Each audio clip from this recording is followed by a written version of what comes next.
Hello everybody, welcome to this year's Transcend program, which is exclusively for interview program of civil services examination. So you all know that the results are out of mains, civil services mains 2020, and you all must be gearing up for interview preparation. So I congratulate all of you who got selected. So the first thing that you need to do is to submit your DAF to UPSC, and the date is given is 5th of April. So we thought, why not just try to understand what is the requirement of DAF that is given by what is, or you call a DAF 2, that is given by UPSC. So before I start the program or the video that I am making, I have termed it demystifying DAF. Before that, I would quickly like to tell you what all we are going to cover this year for civil services interview program. We are exclusively conducting Habitat program, on which you have got mentors, you have got experts from services, including myself, who would be guiding you through the right path for your successful interview endeavors. So now what all we are going to do? First, we will be helping you with your DAF filling. For that, you need to consult Habitat, Transcend Habitat program, and the link is given in the description below. Once you fill the detail there, you will get the call from our coordinator. They'll help you with filling up of DAF. Once that is done and you have submitted your DAF to UPSC, what we would do, we would analyze your DAF in detail.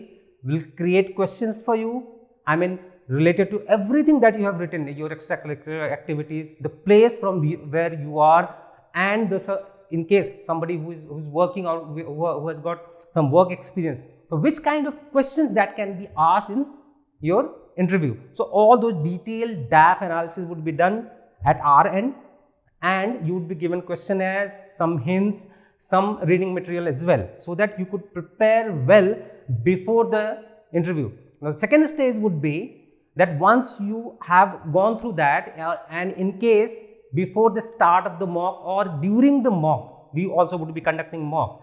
So during the mock or before the mock, in case you want to have one-to-one session with our expert, that also can be arranged in Habitat. For that also you need to consult the coordinator here in Transcend. The link is that I already mentioned you, that link is given in the description below. Now third stage would be that we would be conducting, like last year, our hugely successful program, that is interview mock programs. There I would be there, and I would also have my colleagues who would be conducting your mocks. So there also, that's the third stage where you'll participate and get a detailed analysis once the mock is done. So in all these three steps, the first is what? DAF. We all have got jitters. I still remember in my time also, we were totally clueless what to fill, what not to fill, and there are so many things. Right from your educational background to extracurricular activities to the service preference and the zone that is to be filled. There were many questions that were there in our mind, and what we all used to do, we used to just run around here and there to get those details. So I thought, why not have a session where I could tell you what is the requirement that is detailed in DAF and what is the meaning of that particular requirement. So let's start. So what are the key components of DAF? Point number 4 and 5, DAF 2. It's written educational qualifications. You might be finding it quite easy thing. Whatever you have studied, you have to write. But I'll come to that, and I'll show you how silly mistakes can happen. Then at point 7, you have got the most important one, where we all get jitters. It is about your extracurricular activities, which is prize, medals and scholarship that you have won, and positions of distinction that you have held in school and colleges, and then other extracurricular activities such as hobbies and all. Then we have got filling up of zones preference and the important one, service preference. You might be thinking, we know IS, we want to become IS, IPS, IFS, IRS, but what about the other services? What are the career progression in other services, including IS? So, we will try to elaborate, demystify everything. Let us start. But before going into those DAF requirements, I would quickly like to remind you what the Gazette says about the requirement of interview, or the that panel expert of UPSC. What do they look into you when you go to those interviews and the panel is there? What do they try to extract out of you? Let's see what they have written. What they say is, interview is intended to assess personal suitability of the candidate by judging his mental caliber. Just note down all those points. Mental caliber. This assessment would not only judge intellectual qualities, but also her social traits and his interest in current affairs. We are not going to discuss in detail about this. That would be a separate video. I would be talking in detail about what if a question is asked, what is the meaning of that question and how it should be interpreted in terms of all the criteria that is given. But I thought that before going to, because these points would be extracted. The first impression about you is formed through your DAF 1 and 2. So before you enter in the room, the panel has got the access of these two DAF. So based on that, they create a picture of you, which kind of candidate is going to come to us. So whether you're including your physical characteristic, like your physique and everything. I would just elaborate how exactly your picture would be formed there. So what are the qualities that is mentioned in Gazette? Mental alertness, critical power of assimilation, clear and logical expression, balance of judgment, variety and depth of interest, ability for social cohesion and leadership, and moral integrity. Just note down this point.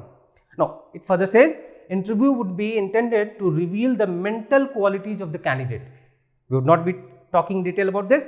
I also have made a video on this. The link would be given in the description. You can go to those videos and understand the meaning of these words in detail. I've discussed in detail. Exclusive video is made on this.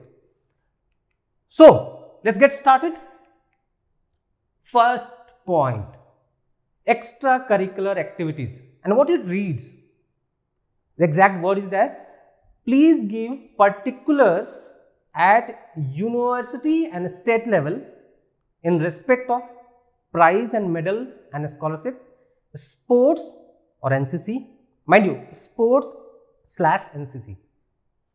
Then positions of distinction leadership held in school, college. And the last one, other extracurricular activities and interests such as hobbies, etc. Now this might be confusing, and you might say that okay, you can write whatever you have done, whatever prizes that you have won, whatever sports that you have played, or whatever position that you have held in your school and colleges. But that's not what UPSC is asking for. Let's try to understand. And how would we understand? When we start reading one by one. The first thing that says, please give particulars at university, state, national level in respect of prize, medal and scholarship. Now, what is the meaning? It asks you to detail those prizes, medal or scholarship that you have won at university or state or national level. It's not just only about school level. So I have seen that where it is written that I have won an essay competition in school. Is it at university, state or national level? No, it is not. So say you're from Hindu college or you are from LSR. Now, in case you have won a competition which is at the Delhi University level, then it will qualify to this level. So say you have participated in a essay competition, in an allocation, on a debate that is at the Delhi University level, and you have participated as a part of contingent or the leader of your college, say Hindu college or LSR, then you should be writing it, or rather you are supposed to write it if you want to write, if at all you want to write. Now, what about the school? Are you supposed to write or not?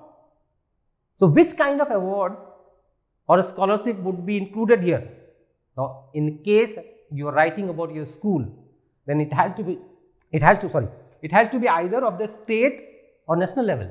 Which kind of award would qualify for that, or a scholarship? For example, NTSC, or say you topped in your state. That's a kind of recognition, award that you have won. You topped in your CBSE state level, you are a topper. That's a state level thing that you can write, provided you are given some award. Now, the next part, please give particulars at university, state, national level with respect to sports or NCC. Mind you, the word is NCC. I have seen, especially engineers, have written NSO. I have participated in NSO. I have participated in some group activities or something. No, it is not asking for that. For that, you have got a hobby. In case you think that it deems to be called as your hobby, it is exclusively saying sports, NCC, nothing else. There is no other reason is given. So, this is about your physical activity. So, you have to write about that, sports, NCC or something related, but mind you, it should be in sync. That means it is about physical activity. It is about discipline. I will come to that. Why I am saying, what is the meaning? Why NCC and sports are given? Because it's about discipline, it's about energy. So, we all have seen, and it is like self-explanatory. And here you like I have seen again. There are people who have written that. I'll show you those demo DAFs where they have written, I have participated in inter-hostel tournament. No. You need to understand either university, state or national level. Now, the next point, please give particulars at university, state, national level. I've just broken it down to make you understand what is the meaning of those DAF requirements. Positions of distinction leadership held in school or college. Now, see, you might say that there is a contradiction. It is saying university, state or national level, but the school is mentioned there. Is it contradictory, or is there any meaning to that? Now, it says that, I have given you example. Say you are the president of your college student body, or you are a president of your university, say Delhi University student body president. Now, that position, that is a position of distinction, and that is at the university level. Now, in that capacity, if you participate in inter-university, say competition, any debate or anything, then that position is held because you are leading your university. That is a position held at the state or national level, depending upon that where exactly you go. Now, what about school? Because it is mentioned school and college. Now, suppose you are a head boy of your school. Now, that would not qualify to be called as position of distinction, although it is at school level, because the main criteria, whether it is recognized at the university or state level or national level. Now try to understand that if as a head head boy of your school, if you have participated in say a parliament, student parliament at a national level or state level, then that is a position of distinction, because as a head boy of your school, you participated in that particular congregation or a competition. So, we have talked about all those requirements. I hope you are clear about that. You can, in case you have got questions, you can write those questions in the comment box. We'll be getting back to you. You just give your details. We'll clarify those doubts either through over the phone call, or maybe if possible, we'll write all those answers there in the comment itself. Now, I've seen many candidates over the period of time. They have mentioned playing cricket as hobby, playing cricket as sports also. What is the difference? What is the meaning? I mean, you're saying you've got hobby, and then you're saying that this is the sport that I play also. So, what is the differentiation between a hobby and a sports? Can both be the same? Just try to understand. Now, many people have said that I have a hobby and I have pursued it like sports also. So there are a couple of questions which runs in everybody's mind. I do not have hobby.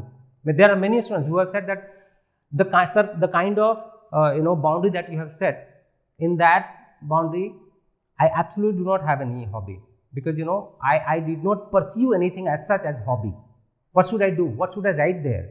Then I do have a hobby, but I could not pursue those hobbies. Like many students have come there, they have said that I have got a hobby of painting, but considering the rigor of this examination or my work schedule or job requirements, I could not pursue those things. What should I do?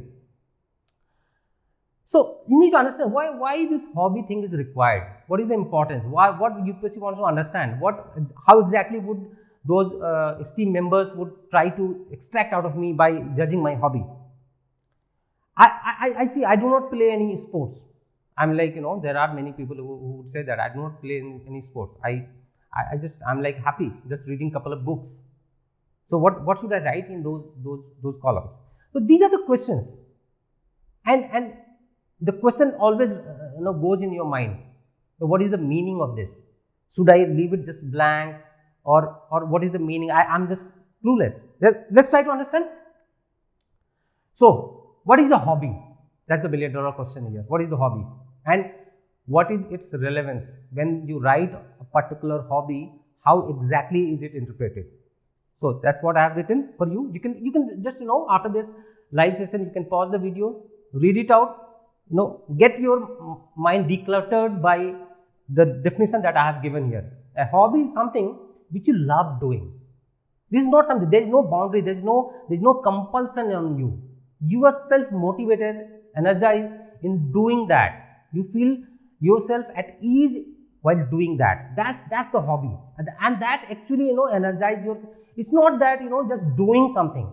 Rather, it actually energizes. It instigates your creative self, and it satisfies it. So that's what is something which you do to satisfy your creative self. It is pursued to energize yourself. You're doing it, but at the end of the day, when you have done it, you feel refreshed. That is what is hobby.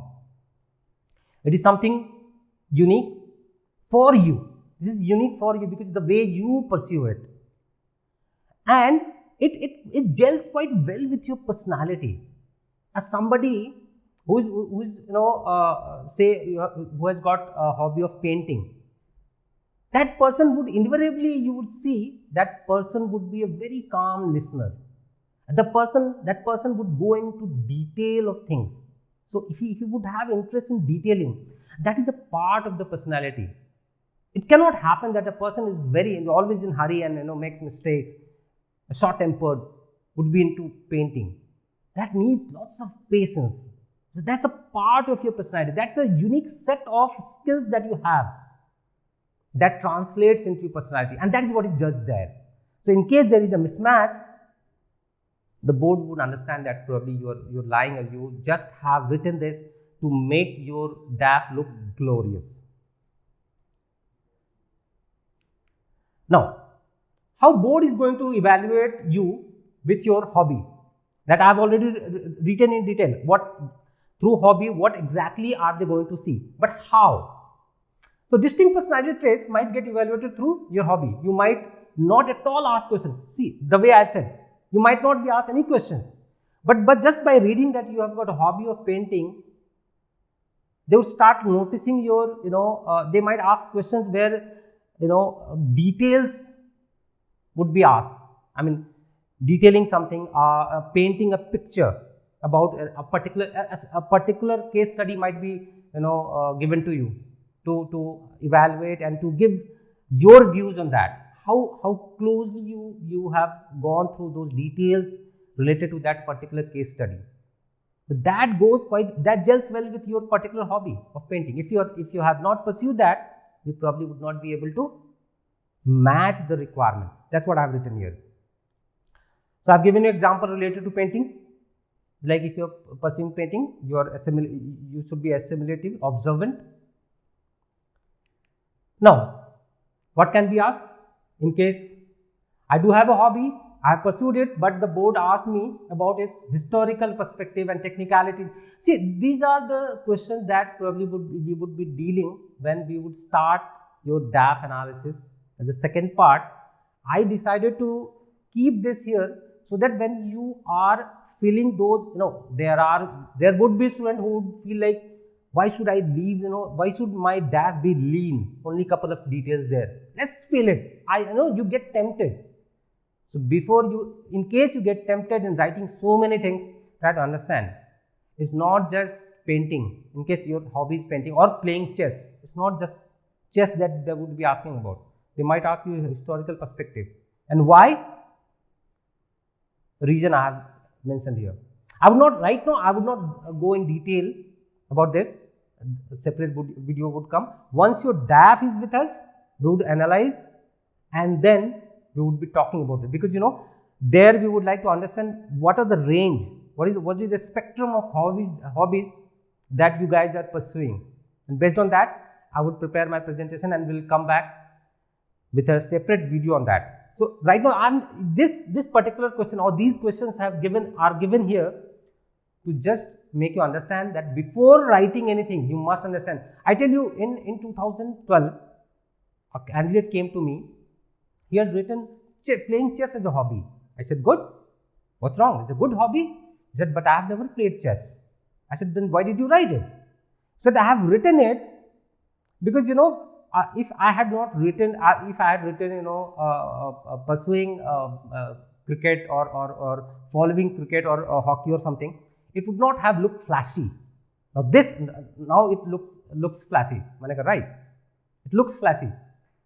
But what about the question that you are going to face in an interview? He said that's why, sir, I have come to you.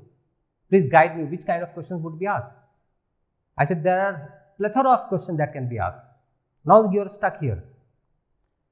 And it's not surprising for me that his interview, which went for 30 minutes, out of that 30 minutes, 15 minutes questions were asked on chess. Who is the current champion? Who is the famous chess? Name 3 famous chess players, couple of starts, and then he was stuck.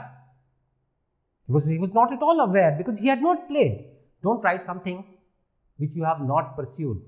Your knowledge is already tested. Now here I would like to just give you one important message. Try to understand. The prelims is an elimination process that is done. A mains is a rejection process, because they don't know whether you are a right fit there or not. They just look at the quality of answer.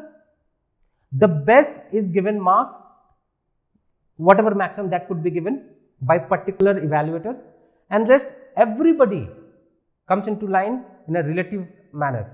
So the best gets say 60%, the second best would get 55%, and likewise. So the worst would not get any marks. So that's a rejection process. But interview is a selection process. In this 3-stage system of civil services examination, interview is the only process where it is a selection. It's a positive process. It's a selection process. Don't commit any mistake or blunders that they are forced to kick you out. If you are performing just okay, you're going to get 50%. So a candidate when gets inside the room, he's at 50%. You start doing good, your marks start going up and up. If you start committing mistakes, you have lied there, your marks would start coming down, and then so whosoever gets like 100, 110, 120, they are the one who have committed mistake. If they had not spoken anything, they probably would have got 140.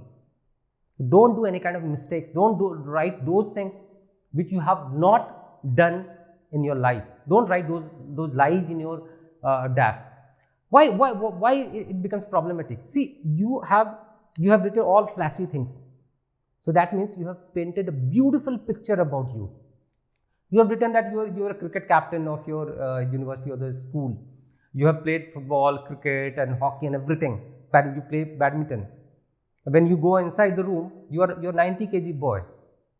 Which kind of impression would they have? They straight away would say, have you ever played? Even if they don't ask you, the impression is there. Because before you're getting into the room, they have got this impression that this guy must be a lean, athletic person. And when they see that the person is overweight with BMI of some 30, they would be like, this guy is bluffing. Don't do that. So these are a couple of questions. I'm not going to discuss in detail about this. You can pause the video, read about it, because we'll be discussing these particular questions in detail in a separate video. But I've just given it here to make you understand the repercussions. Anything wrong that you have written, you'll have to face the repercussions. This is what I was talking about. You have not played anything, and then you have written everything, that you are all-rounder. Now, what is the importance of that distinction leadership position? This shows a lot of things. A person who says that I was president of student gymkhana, that means that person must be proactive, he must be enthusiastic, he must be in a position to command a group, lead a group.